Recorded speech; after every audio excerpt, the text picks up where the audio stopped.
Welcome into O'Neill's Grill for our weekly Fan and Press Luncheon with JMU football coach Everett Withers.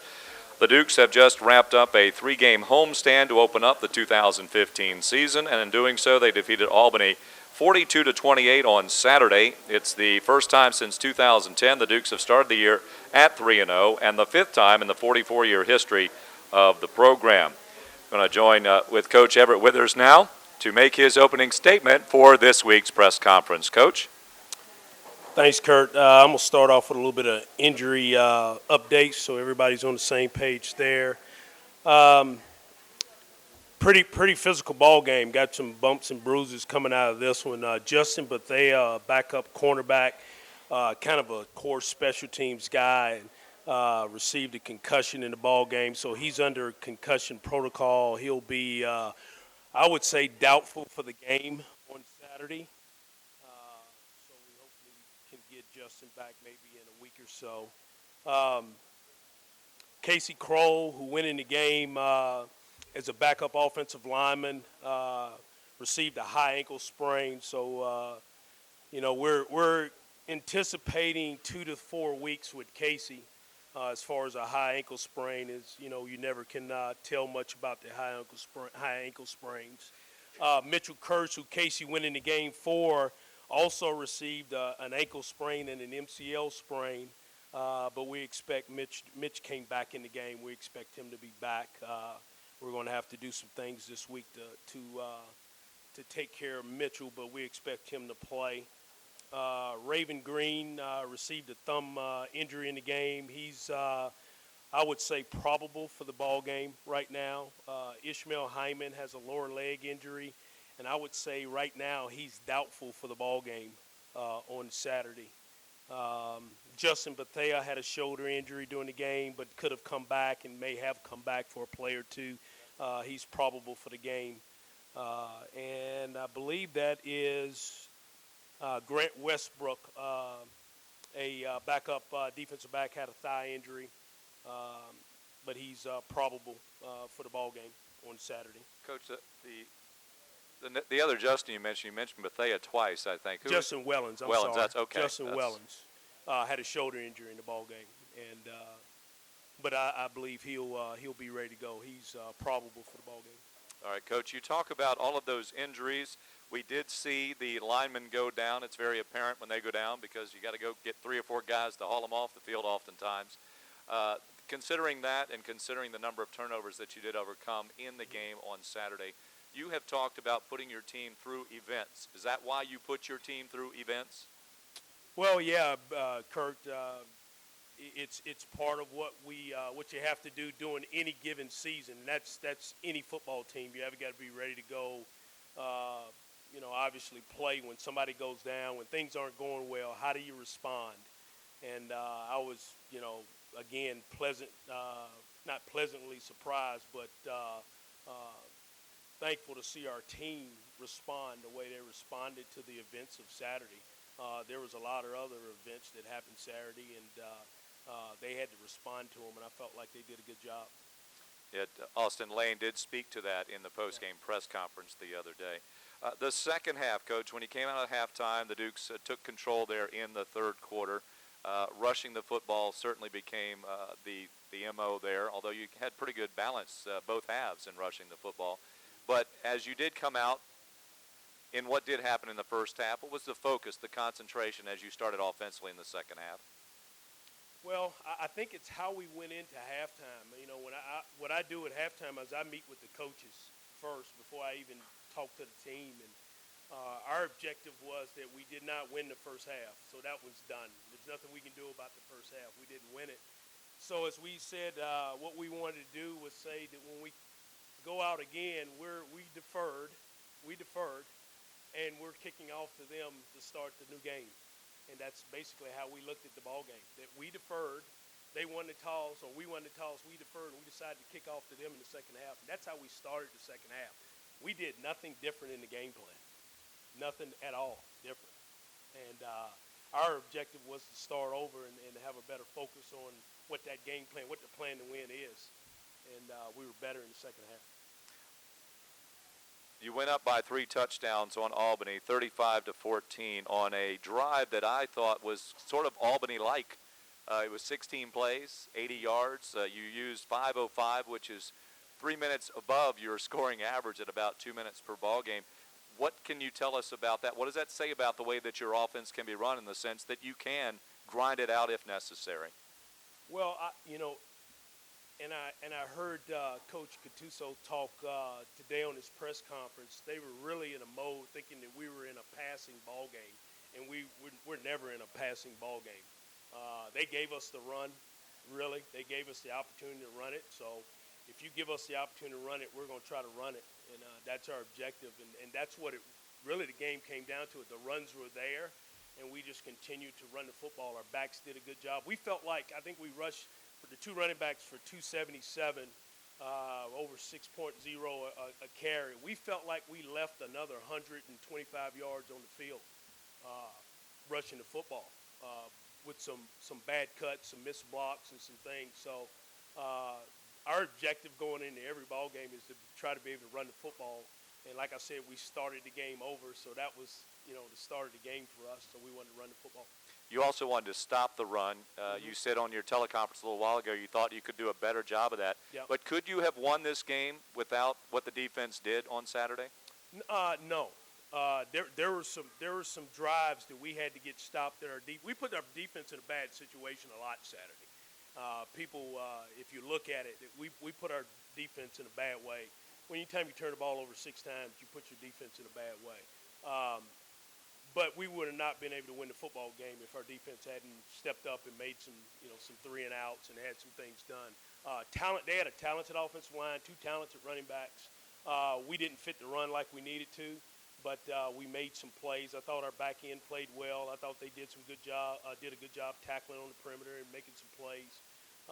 But I felt like our defense did what they needed to do to help us win the ball game.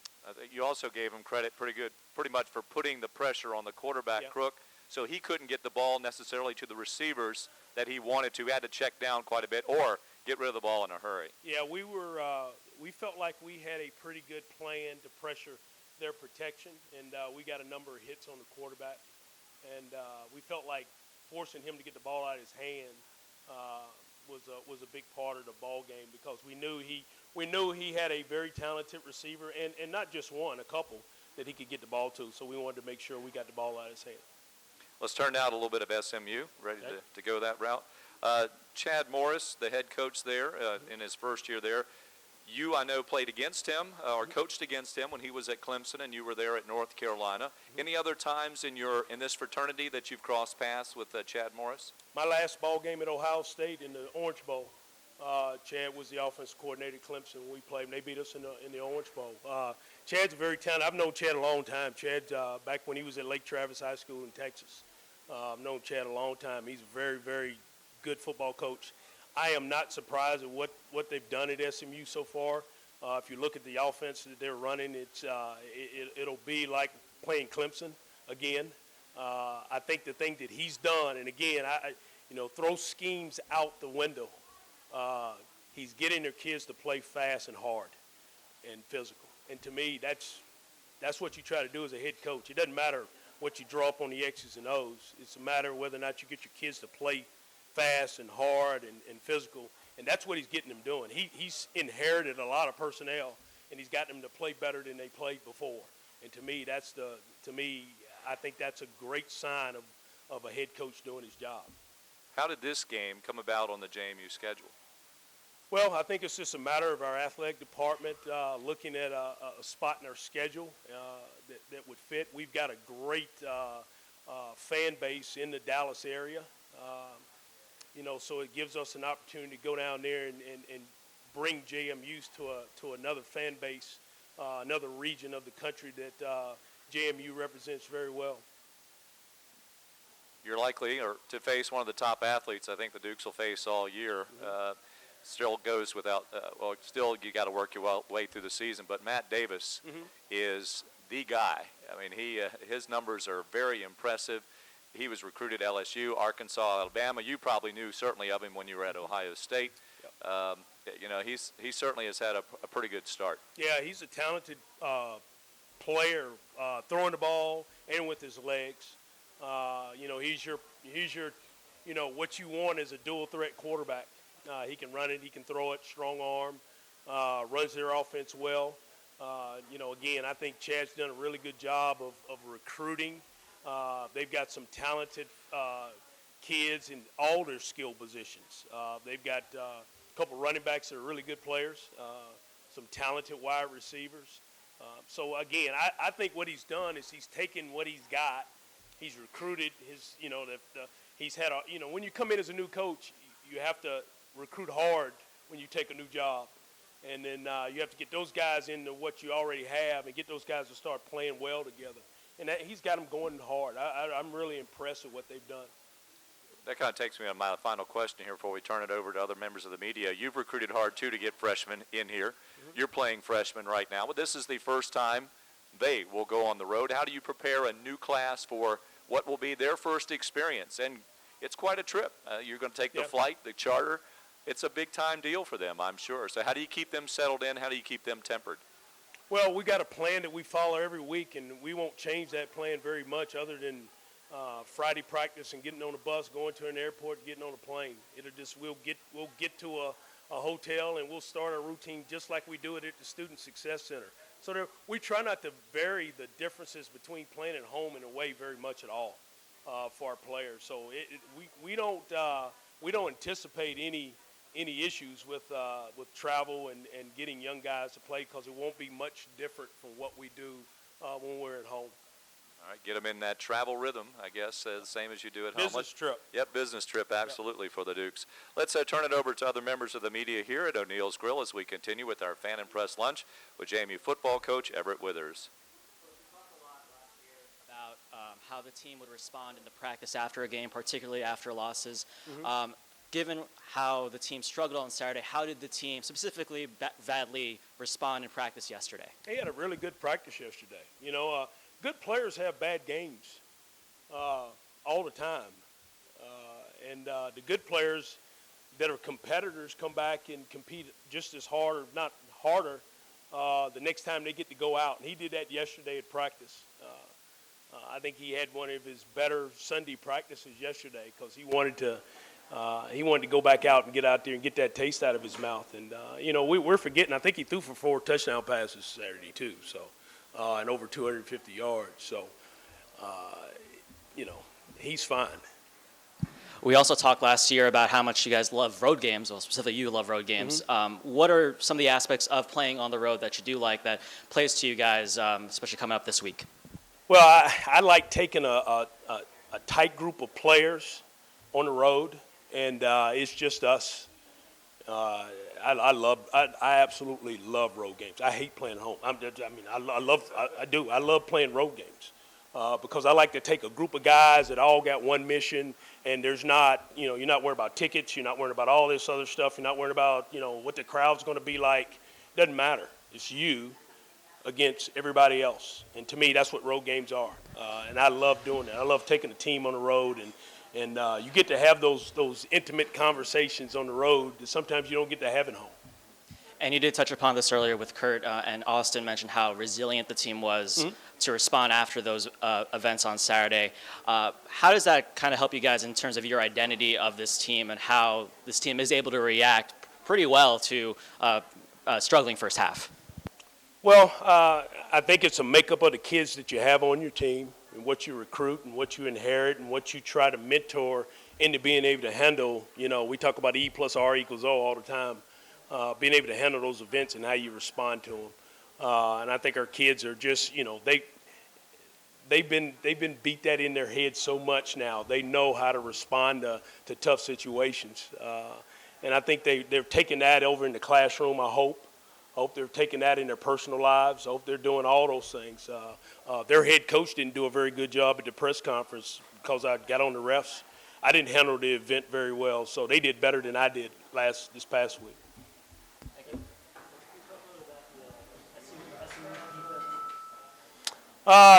Very talented defense. I think they play hard.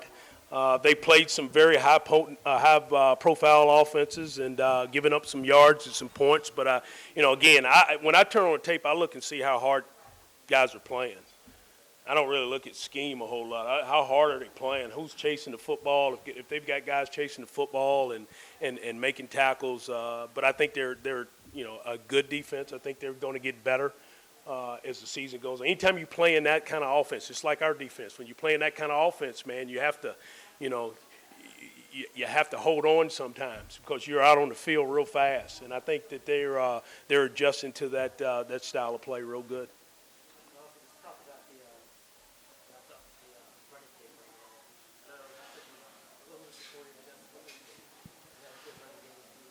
Yeah, our running game? Well, I thought our running game was good. I mean, we rushed for, like I said, 277 with two backs, and then Vad had his yards. I think the big thing that we want to do is continue to grow the running game.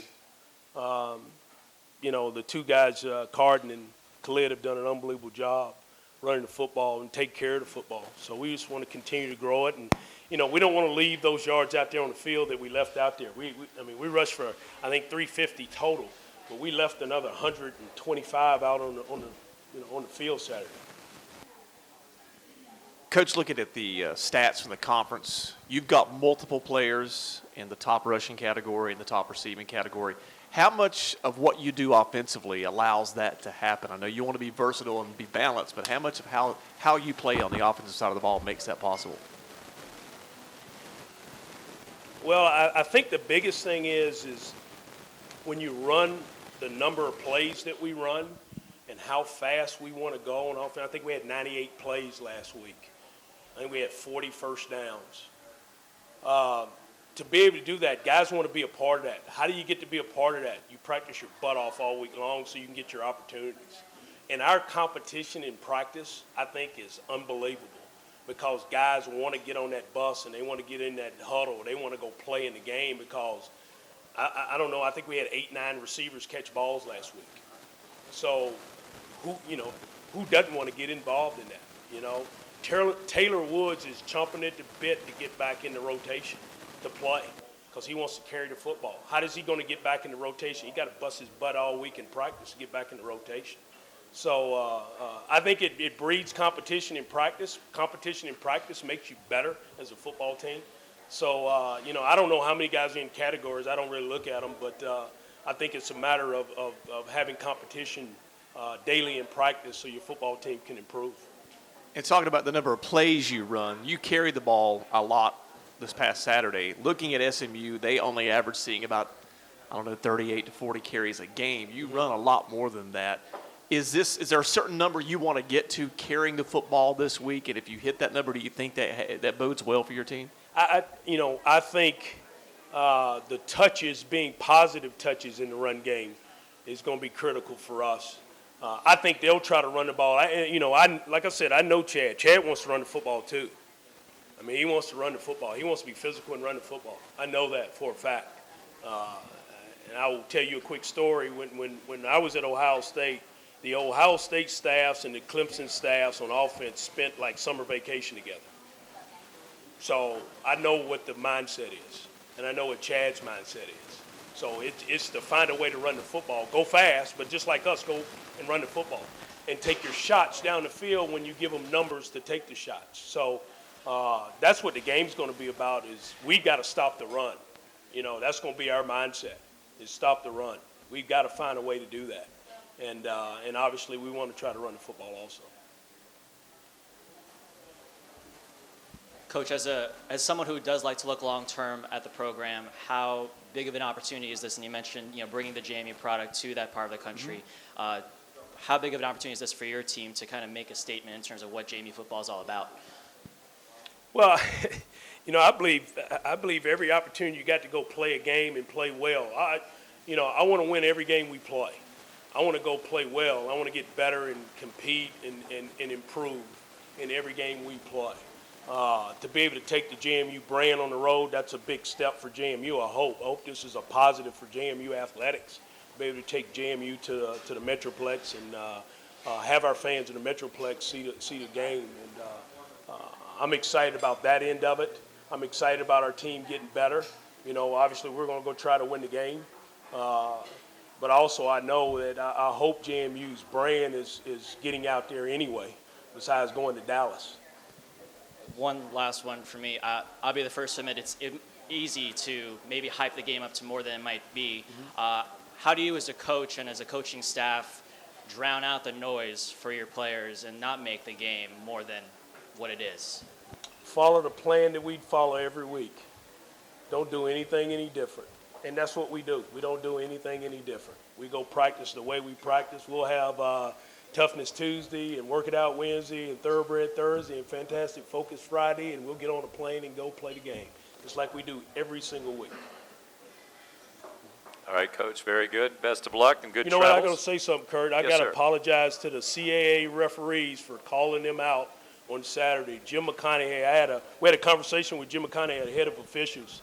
We turned in 10 plays this week, probably the most I've ever turned in for an officiating crew.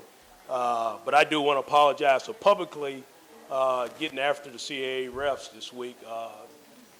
I didn't handle that very well. But again, I know those guys are working really hard to do a quality job. But we did turn in 10 plays this week to the officiating piece to look at. So hopefully we'll continue to grow. Hopefully I'll get better in my response, and they'll get better in their response. I think that's fair enough there, Coach. All right, thank you very much. Again, the Dukes on the road against the SMU Mustangs. It is the first meeting between the two programs. It is a game that will kick off at 7 o'clock here on the East Coast, played at Gerald J. Ford Stadium, 32,000 capacity there, field turf. You can watch it on ESPN3. You can also watch ESPN. Of course, you can hear it on the JMU Intellos Wireless Sports Network as well, 550 AM, 92.1 FM, and on Matazone free audio. Thank you again for coming out this week here at O'Neill's Grill. We'll be back next Monday to talk about the Dukes and the Mustangs, and looking ahead again to the next home game, which is October 3rd, family weekend against the Seawolves of Stony Brook as the Dukes resume CAA play. Thanks again for coming out this afternoon.